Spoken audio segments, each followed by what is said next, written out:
Hey guys, today I'm working on a project. We'll call it functional art. You know how you have your office and you have to have things in your office, and if your life is anything like mine, you spend a lot of time in your office. So why not make things that you absolutely love and surround yourselves with those things? And I think a lot of times we think of using traditional artwork in order to do that, but you can create things that are functional and have them look like art and get just as much joy from them. So today we'll be actually decoupaging some clipboards, and you can hang these on your wall and sets, and it actually looks like an installation of art. Hi, my name is Royce Hunt Bell, owner of Roycycled Treasures. Thank you guys so much for joining me today. We are going to go over how I was able to create these pieces, and we're going to do it together today. So these are just a couple, and of course this is my aesthetic, this is my style, these are the things that bring me joy. But if you're making your own clipboards, you can make them in a way that suits you. And the good thing about recycled decoupage papers is that there are different papers for different styles and different aesthetics, so you can find something that works for you. So we'll be using a couple of things today. Obviously we'll be using clipboards, right? And we'll be using recycled decoupage paper. The paper that I have pulled out is the industrial project blocks, one of my favorites. And I believe I'll be using this sheet for today's clipboard. And we'll also be using Wise Owl's 1 Hour Enamel. I'll be using the matte formula, but it also comes in satin and gloss. So if you like shinier finishes, those are an option for you. And I'll be using Wise Owl's Mohair is the paint color that's not available anymore, but it's my favorite. But Restoration is the color that is the closest to Mohair that is currently available in the line. So let's get started.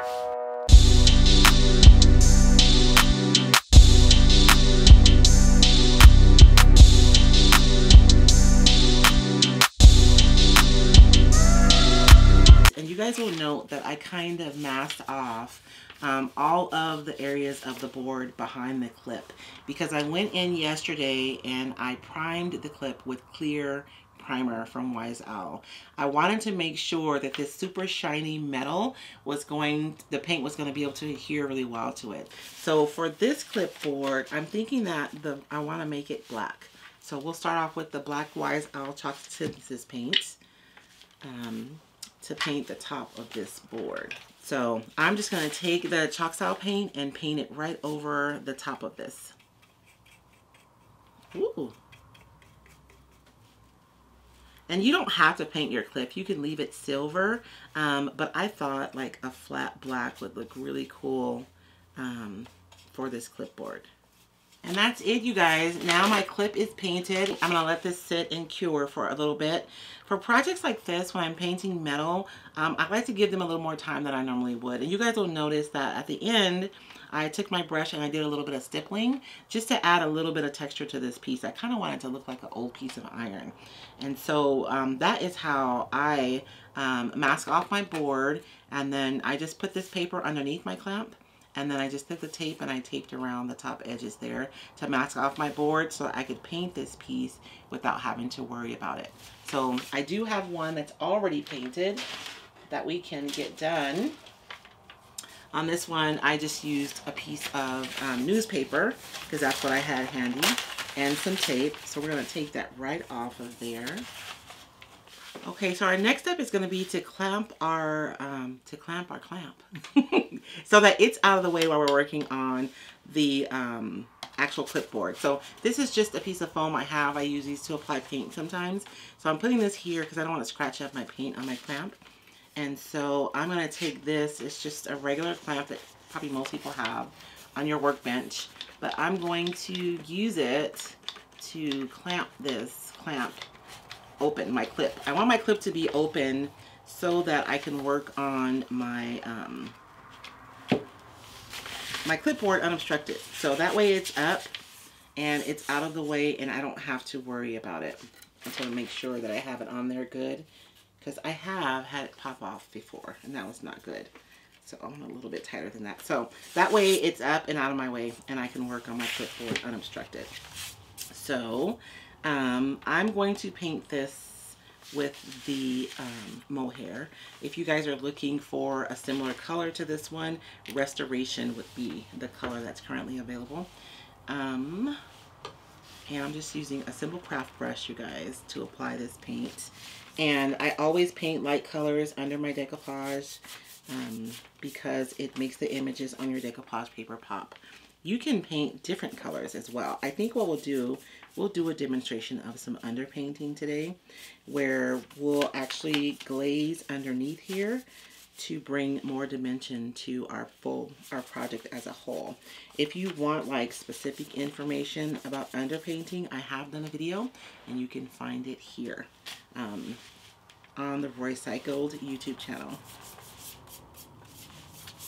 I'll shoot that with my dryer just so we can let that paint set, because what's happening is I'm going over and putting more paint, but I'm just moving the paint around because the first layer hasn't set yet.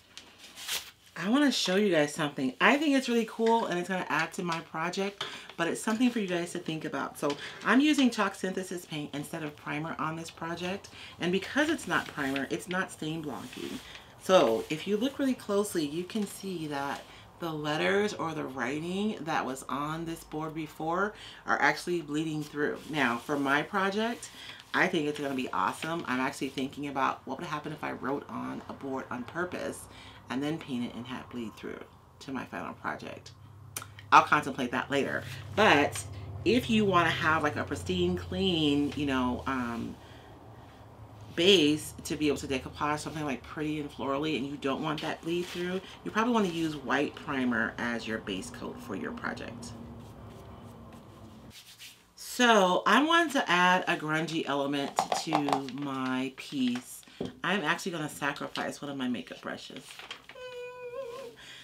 because I want to end up with something that's really organic. I don't want to seal this because I really want those letters and that writing to bleed through above my paper. I'm hoping that's what happens. So because I don't want to seal that off, I am just going to use my glaze right over open chalk paint. Now, when you guys use glaze, there's something really important to remember. If you use your glaze directly over your just regular chalk paint, your chalk paint is going to absorb that glaze really quickly and your piece will get dark really, really quickly. So in order to have more control over how dark your piece gets or how much glaze stays on the surface, the best practice is to seal your piece first. Let whatever you sealed on there dry completely and then glaze. But for today's purpose, glazing right over the chalk paint is actually going to add to the look that I'm going for, which is like a super grungy look is what I want for my clipboards.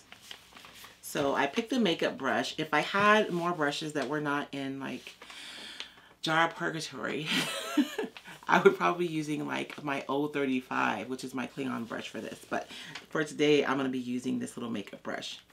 And I'm just going to dab on that glaze around the edges. I love a good halo. I think it brings depth to pieces, visual depth. So the dark will recede and the light in the middle will expand, and visually it'll look like this piece has depth where there isn't any. So that's why I like to create a nice halo on a lot of my work. Now I know that this looks like it's really dark, and it is. It's really dark, but that was my goal, and it's because this is going to be behind the decoupage paper, so it's not going to be on top, and eventually it won't look as evident as it does right now. Okay, so we are ready for decoupage. And so now that I trim this, I have to decide what I want to show on my actual clipboard. I'm probably going to end up here. So I'll lose some of my typewriter, but I'll keep the bulk of that. And I'll still get to maintain some of the topography here. So what's happening is, the reason why it's bunching is because of the clip right here. So I am just going to trim it right where that clip is. So I'm going to cut it straight for right now, and then I'll deal with the angle in a few minutes. Because I have to be able to visualize it, you guys. Although I need to do it now, don't I? I believe it's this way. We're going to do it this way, and we're going to hope that that's right. So just to recap on that, a sharper cut is better. than the more shallow cut. And it's not a deal breaker. I'll just go in and put another little piece there. It'll look finished when we're all done. But if you want it to wrap around your clip, you can do a really sharp cut, and then that way it wraps around and you can just glue it once you get to the top. So now that we have that done, I'm actually going to go ahead and release this clip because that's going to help me. And I'm going to start at the top. So we're just going to decoupage this the same way we do other times, you guys. I am using 1 hour enamel in matte. The reason I'm using the 1 hour enamel on this specific project is because I'm thinking that I may want to go over the top of my decoupage with some of the Iron Orchid Design transfers. And I find that the transfers really do love the 1 hour enamel, which means they adhere really well and really quickly to the 1 hour enamel. I do have several videos with detailed instructions on how to decoupage. If you would like to see those videos, you guys can find them here. I'm being really mindful that when I go next to the paper that I don't use a freshly loaded brush. And I'm looking from the side just to make sure that I have full coverage, especially in the middle, because I don't want to end up with a bubble in my project. And so that's my bottom half. That's easy peasy, right? And so I'm going to go in now and deal with this top portion, which I think I'm going to put my clamp back on so that I'm not fighting with it.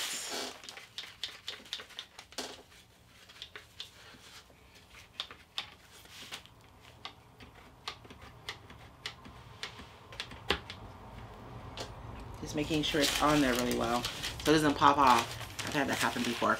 And so this top portion is the portion that hasn't been decoupaged just yet. So we're going to do the same thing we've done with the rest. We're going to put product underneath there, and then we're going to lay it down and make sure that there's good adhesion. I just want to make sure that I cover that really, really well.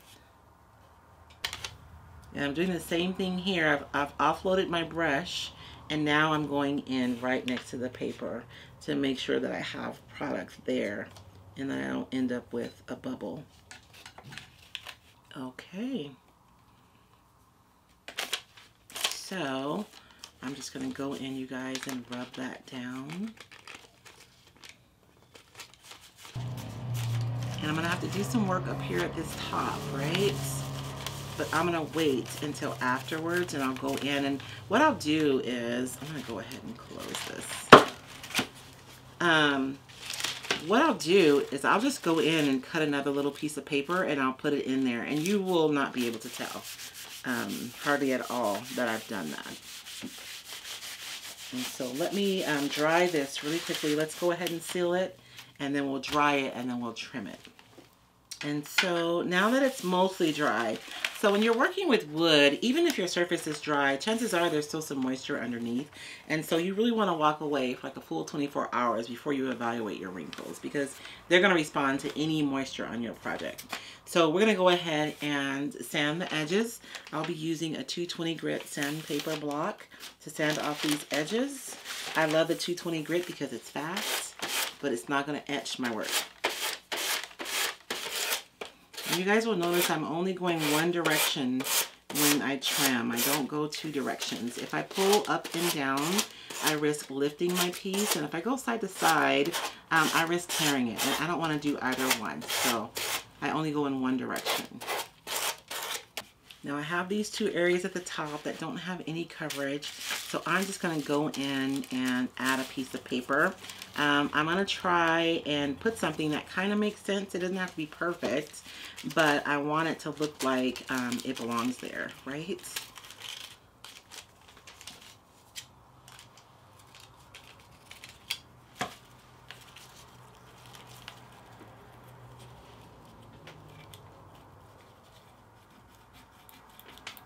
And I'm just scoring this angle so I can cut it, because I mean, I want it to be close to it as much as possible.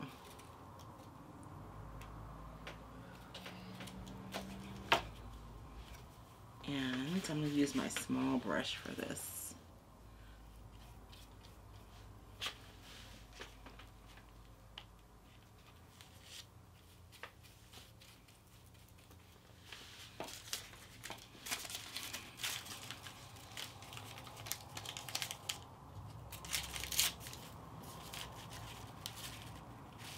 And again, it doesn't have to be perfect. You just really want it to be kind of consistent so it looks like it belongs there.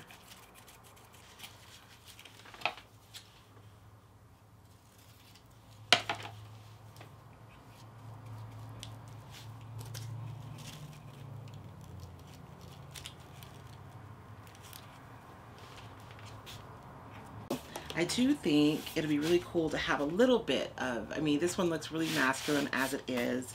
So we're going to add a little bit of a floral element. This is the Astoria transfer.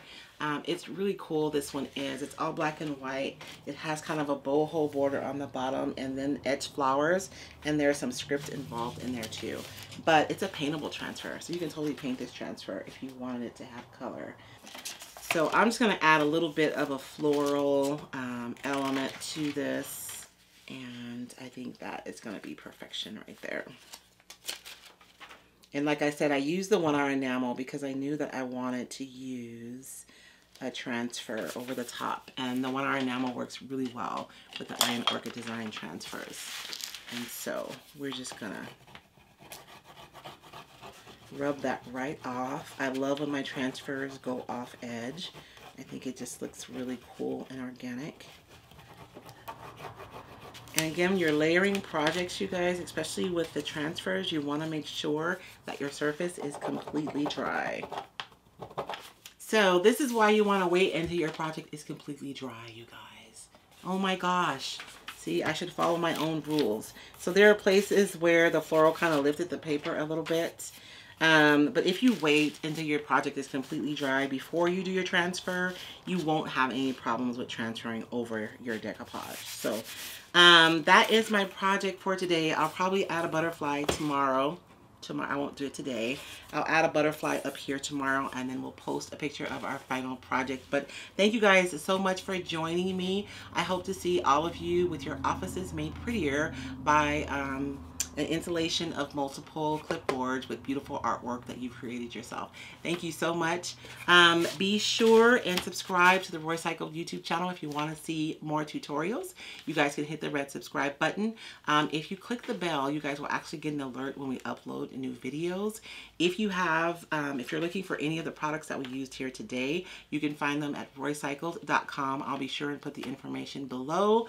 And if you're looking for retailers who carry the Roycycled decoupage papers, on my website you'll find a link up top that says retailers, Roycycled retailers, and you can find a retailer near you. If you don't have someone near you, no worries. 90% of the retailers on that list will ship. So reach out to the person closest to you, and I'm sure they'll take care of you. Thank you guys so much. Have a blessed day.